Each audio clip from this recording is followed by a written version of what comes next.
Hey guys, welcome back to the YouTube channel. So today I wanted to share some breakfast ideas that you can have during your Feast of Unleavened Bread. So if you're interested, go ahead and stay tuned.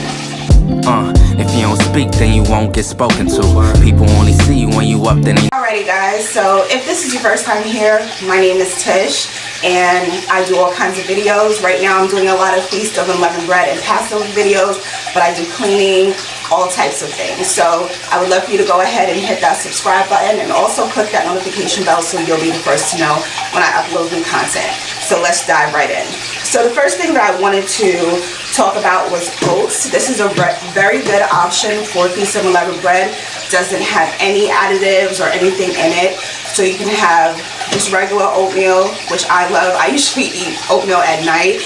To me, it's more of a dessert food, but definitely you can have it in the morning, jazz it up with some berries, some maple syrup, whatever you like, and just make sure whatever you're adding into it does not have any leavening in it. You can have overnight oats and also steel cut oats that you cook on the stove, whatever you prefer, but oats is a very good option for your Feast of Unleavened Bread breakfast. The next one I wanted to talk about is cereal. Now, cereal is not my favorite thing. I rarely ever buy cereal. I actually got this from my stockpile storage. But if you do eat cereal, some of the cereals do not have leavening in it. So this Oatmeal brand Frosted Flakes does not have any leavening in it, along with the General Mills one does not have any leavening in it, and a couple other ones are Captain Crunch and Corn Pops.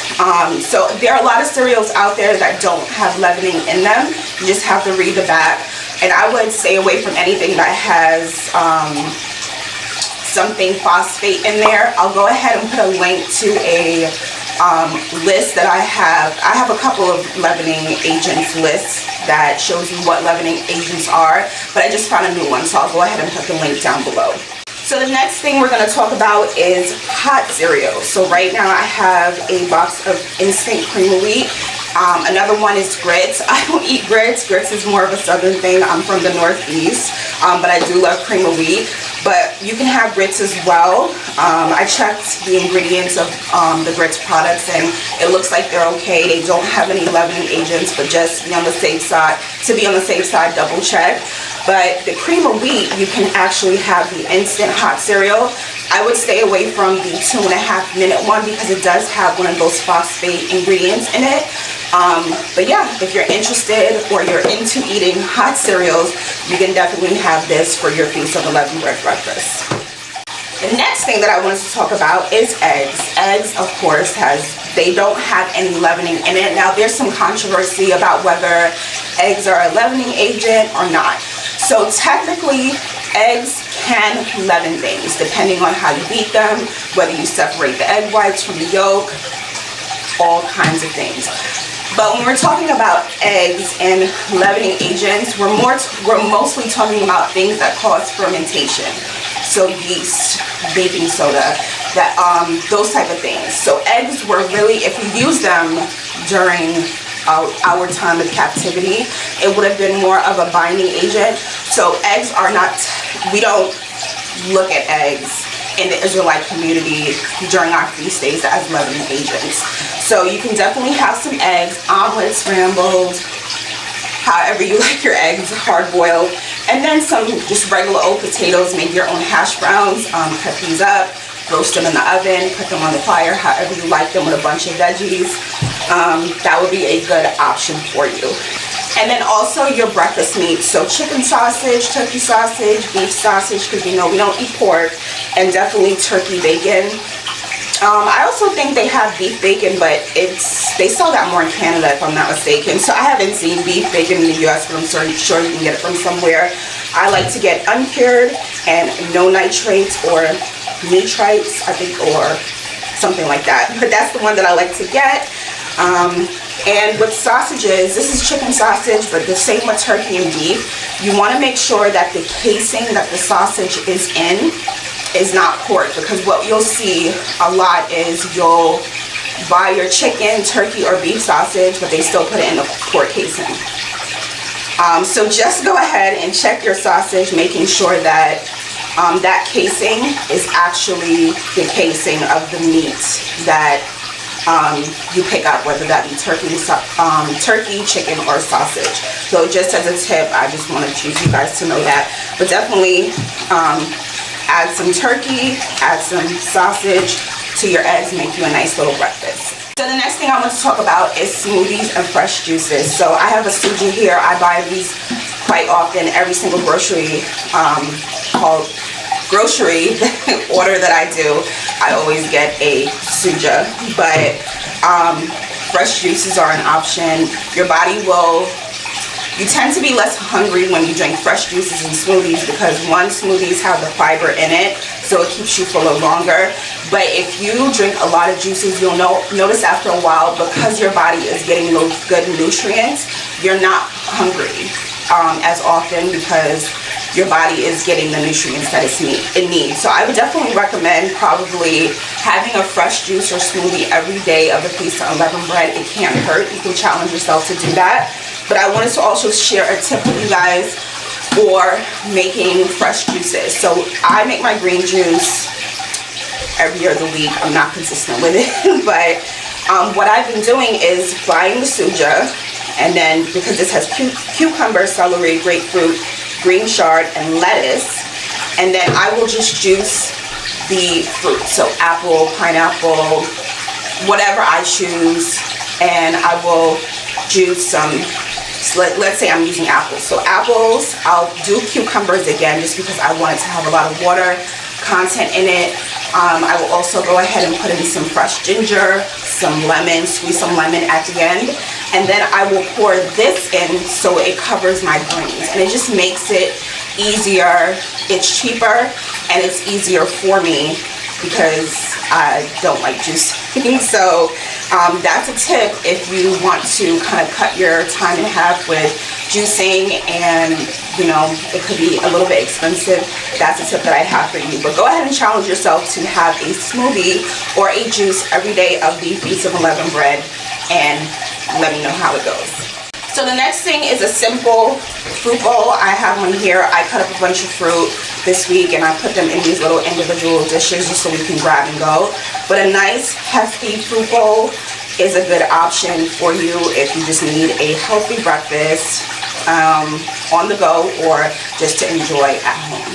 The next thing I want to talk about is granola or granola bars.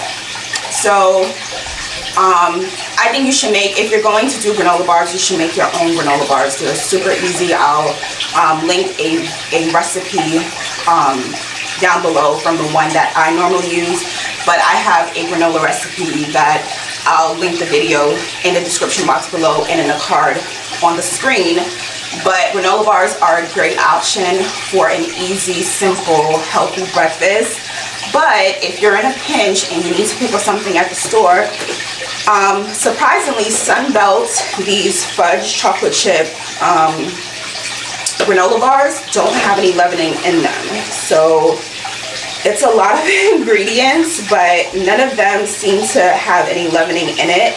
So if you're in a pinch and you need a grab and go granola bar, you can definitely pick these up. Next, another option is unleavened muffins. Unleavened banana nut muffins, unleavened blueberry muffins, whatever kind of muffins you desire, you can make them unleavened. They're not that much different from the leavened version. They're just a little bit more denser, and they actually usually taste a little bit better. They taste a little bit more rich. So that's definitely an option. And you can check out my unleavened banana nut muffin video. I'll link it down below in the description box and in the card above, but that can be one of your muffins that you make during your Feast of Unleavened Bread. Another option, if you're wanting to do something on the weekend or even in the week, but it's very decadent, is unleavened scones. So I don't know if you've ever had a scone before, but they are really good. They're not really good for you, but they're really good. But they are a very, sorry about that, my husband's back there. They are a very good unleavened breakfast option. They taste really yummy. So if you're interested in that, I will go ahead and make a video with unleavened scones for you guys. Just let me know in the comments down below. The next idea that I wanted to give you guys is you can make like a breakfast taco. Now the flour tortillas, a lot of them do have leavening in them, so I would stay away from that. But good thing, corn tortillas, the ones that you buy from the store that you can freeze, they have like 1,000 of them in one package. And then these just regular ones, they just have yellow corn, masa flour, Expello pressed sunflower oil, and sapphire oil, and a trace of lime. So you can get one of these, scramble up some eggs, maybe some potatoes in there, throw a little sausage in there, and have you a nice breakfast taco. I also want to talk about rice cakes. So my kids really love rice cakes, so this is a staple in my house. As you can see, I only have like 3 more in this package. But these surprisingly don't have any leavening agents in them either. So what my kids like to do is take these out. Yes, I know they're caramel, but they like to take them and make like avocado rice cakes. So they'll mash up some avocado, put the avocado on top with some crushed red pepper flake, salt and pepper, and that's kind of their little avocado toast. So definitely pick up some rice cakes if you like them, and you can even put some peanut butter. Where's my peanut butter? Rice cakes and peanut butter, that's a really good snack. So definitely check out some rice cakes for some breakfast options. And lastly, some unleavened pancakes. So I made these this morning with some maple syrup. I drizzled on top of them. I'll share the recipe that I used with you guys. But you can definitely make unleavened pancakes. The only thing is that they're going to be flat. But they taste really good. They taste pretty much the same. They just don't have that fluffiness, which people do like in pancakes. But if you really need a pancake fix, you can definitely make these. Put some chocolate chips in there, put some blueberries in there, whatever tickles your fancy. Go ahead and make you some unleavened pancakes. And if you have a waffle maker, try your hand at unleavened waffles. So that ends today's video, guys. I hope you got some great breakfast options. Let me know down in the comments if you plan to try any of these recipes, and if you have any unleavened treats, go ahead and share them down in the comments so we can find out like what everybody's cooking in the community. So I so appreciate you guys. Don't forget to keep it positive, keep it holy, but always keep it real. I will talk to you guys later.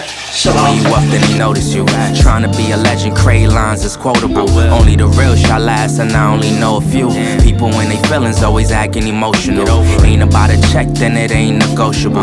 Gotta show respect to the people that's posting you. Soon to be on posters posted up like the older dudes.